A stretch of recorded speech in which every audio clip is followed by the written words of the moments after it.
Yun mga kabarbers, magandang gabi sa inyo mga kabarbers. Abay siyempre mga kabarbers, nagluluto tayo na Tagalog na manok na naman mga kabarbers, para may mukbang na naman tayo mga kabarbers. Nakikita nyo naman yan, di ba?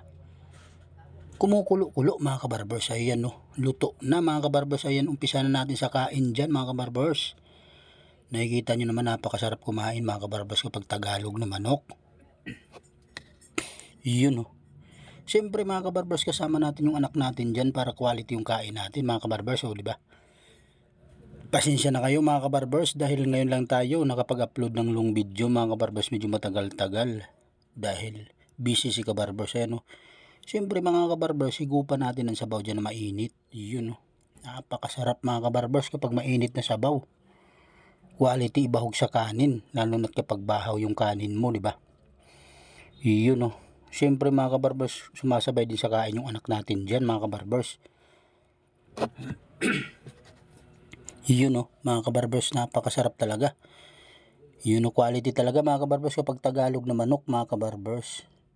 Napakasarap pare sa kanin, diba? Ang lalaki pa ng hiwa natin dyan mga kabarbers.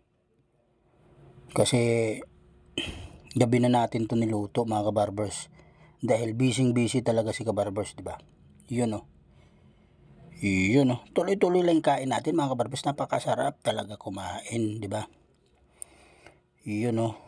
Ayan, napakakulit yung anak natin dyan mga kabarbers. Sabay siyempre mga kabarbers, sinaluan ko na yan ng pichay. At saka dinamihan ko na ng luya. At saka tanlad mga kabarbers. Pinakuluan ko muna mga kabarbers bago ko timplahan, diba? May sili na rin yan mga kabarbers. Ayan, sulo na tayo dyan mga kabarbers. Di ako makabuylo. Ayan, buylong-buylo na tayo, diba? Yun no. Abay siyempre mga kabarbers, hindi tayo maramot. Pinamigay ko yung iba mga kabarbers. Pinamigay ko sa kapitbahay natin mga kabarbers para makakain din sila ng ganun, diba? Yun no. Quality na may kain ni kabarbers. Shoutout dyan sa mga followers, subscriber mga kabarbers. Thank you.